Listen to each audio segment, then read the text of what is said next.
is it going, everybody? My name is DeMarco, and with under 2 months until Starfield formally releases, it's finally really starting to sink in for me. I'm getting incredibly excited, and I know many of you are as well. But even with the meaty Starfield Direct that we received, there's still some lingering questions that are left out in the open. Todd, I demand answers for at least some of them. Now, admittedly, none of these questions are make or break things for Starfield. It's not going to make me cancel my interest or engagement with the game. And on top of that, some of them border on a bit spoilery there. I wouldn't want to know the answers even if I could. But it's just where my mind goes. It's things I want to know more about. It's things I'm interested in. I hope you're along for the ride. And if Todd Howard can answer one single question about Starfield and he had to answer honestly, let me know what it would be down in the comments section below. And with that out of the way, let's get into my first point here, which is space travel. One of the big draws to Starfield is the ability to pilot your own ship, and there's been a lot of interesting discussion as far as the space mechanics of the game go, because you have two distinct audiences that are coming into Starfield. You have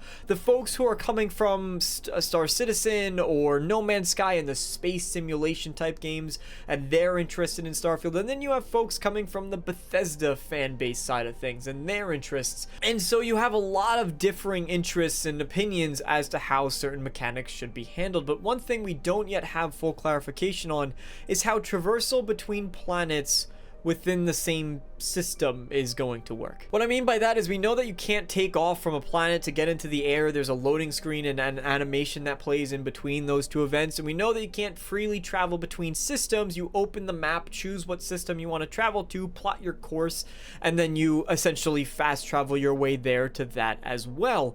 But what about if I want to go from this planet to the one that I can already see out in the distance? Can I just fly there, or do I also need to enter a menu and fast travel to that point? For Starfield, there's two ways I could see it happening. Either the No Man's Sky type version, where you can see it and you sort of warp drive your way there and it cuts the travel time into a fraction of what it would be.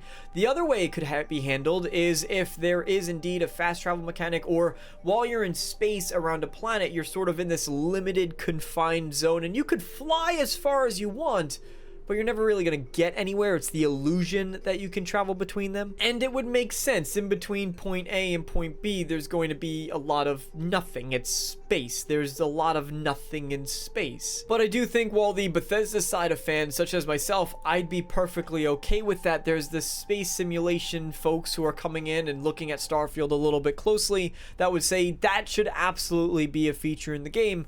We don't actually yet know how it works. Number two directly impacts stuff about the story, but it's something I found interesting. I'll explain why later on in this section, but it's that we don't actually know who the antagonist of Starfield is, which is strange for a couple reasons, and allow me to explain. We've always sort of known who would be the big baddie for any past Bethesda game. We knew in Fallout 3 that it'd be the Enclave. We knew in Fallout 4 it'd be the Institute. In Oblivion, well, the Oblivion Gates, you have the Daedra pouring through, and then in Skyrim we knew that dragons were the big baddies. But with Starfield, there's that air of mystery, and I do need to preface this by saying, even if I could know, I wouldn't want to. That's part of the excitement of Starfield. I just find it interesting that those villains were always part of the marketing, or part of what was talked about leading up to those other games.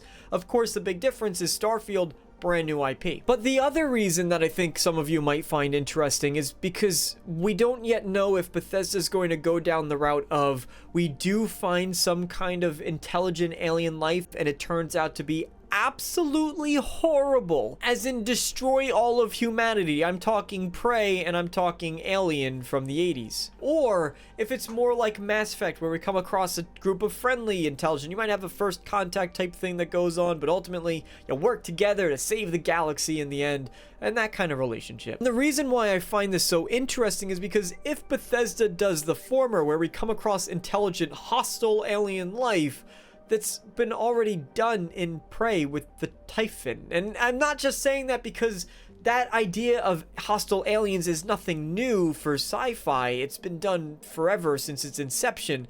But specifically, you have that very similar concept of the Typhon, and they're hostile, and they're in a Bethesda published game, and now you have the other Bethesda published game that can do something similar. And that's really where my curiosity about the main antagonist for Starfield comes in. Of course, there's these mysterious artifacts that speak to you. We don't know what role they're going to play 100% just yet. But again, that's part of the mystery. I don't want to know who it is. I want to discover it for myself. I'm glad that it's remained a mystery for this long, but it is one of the questions that I do have. Moving away from spoiler territory would be the NPCs and followers and how you can sort of assign them and the benefits that you get from putting them in the right places. We know that Starfield is featuring an enhancement to what we got in Fallout 4 with the settlement system, or even in Fallout Shelter when you manage your vaults, and now you can assign your NPCs and your followers to different roles both in outposts as well as in ships, but they also have individual skills and rankings within those skills attached to them. These are of course skills you can obtain yourself.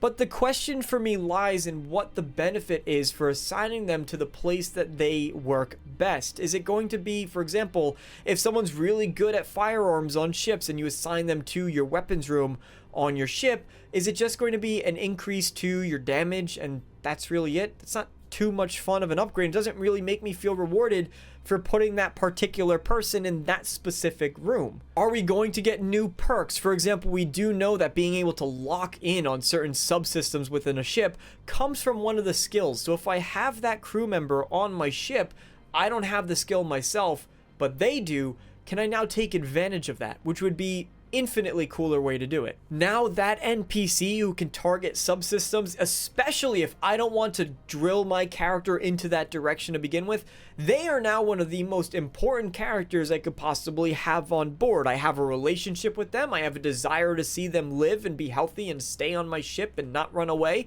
And they're not just a meat bag that's taking up my bunks and my oxygen. Meat bags tend not to notice us. It's totally fine to have those skills plus 5% damage, plus 5% shield recharge rate. That's kind of the necessary evil, I would say, of RPGs that we see. But what's infinitely more engaging to myself is when it really changes your playstyle or how you have to engage with a certain situation, or provides you new ways to utilize tools that you already have. That's much more of an interesting level up system, which I hope is included in Starfield, and specifically with this crew management system. I would say what's more interesting, getting a 5% increase to your overall shields, or changing the way it works so that you have infinitely shorter recharge time, but they are very, very weak shields and they don't last that long. Now you actually have to change the types of fights you get into. You have to consider the types of enemies you're going up against, and it adds more variety and dynamic elements to the combat. If that ties into the NPCs and where you place them, whether it is stuff relating to your settlement, or I've talked specifically to examples where they're on your ship, I hope to see some of that. One of my biggest bugaboos and one of my big fears about Starfield is if we start seeing the same exact creatures on multiple different planets. Now, you can write this off for some BS lore reason. Well, the planet and explorers, they brought them on board their ships and they were an invasive species and now they're everywhere. Like, fine. I'll hate that so much. Please don't do that. So my big question to Bethesda is, do we have this massive variety of creatures and wildlife that we're going to find on planets? We do know that 10% of the planets, roughly about 100 of them within Starfield, are golden worlds that can contain life. But am I going to see Ashta, the creature that we know is native to around Aquila City? Are we going to see them on every single planet that has a similar biome or a similar climate or temperature, or is it going to be wholly unique? I think the big problem for a game like Starfield is that they're trying to build this very hyper-realistic or gamified realistic sci-fi world, but if you're going to do that, you need to go all the way, and seeing Ashta on every single planet that has similar climate doesn't make any sense whatsoever. That's not how life would theoretically evolve. There's been some pretty cool details about the wildlife. Todd Howard mentioned how they had the predators of certain planets go after the more passive creatures on the planets, and they would just hunt all of them basically to extinction. I thought that was kind of an interesting comment to say and point out. Hopefully this does mean there's a wide enough diversity in what we can come across so that every planet really does feel unique. Otherwise, it's very quickly going to start to feel samey. Not only do you have a lot of those barren, empty landscapes that just exist on the planet, but now you put the same creatures on them, and it just makes exploration feel like a chore. And that's one of my bigger fears as it pertains to Starfield. Last but not least, and again, this is kind of one of the more spoilery questions, I guess you could say, something I don't necessarily want answered, but I am really curious about. I've seen a lot of comments of folks mentioning the powers at the end of the Starfield Direct showcase and asking why a lot of folks aren't really talking about it too much. I'll summarize it. Some YouTubers' 10-minute video I'll condense into 15 seconds. They're space powers, presumably tied to these alien artifacts that we're exploring, and they could do cool things like manipulate gravity.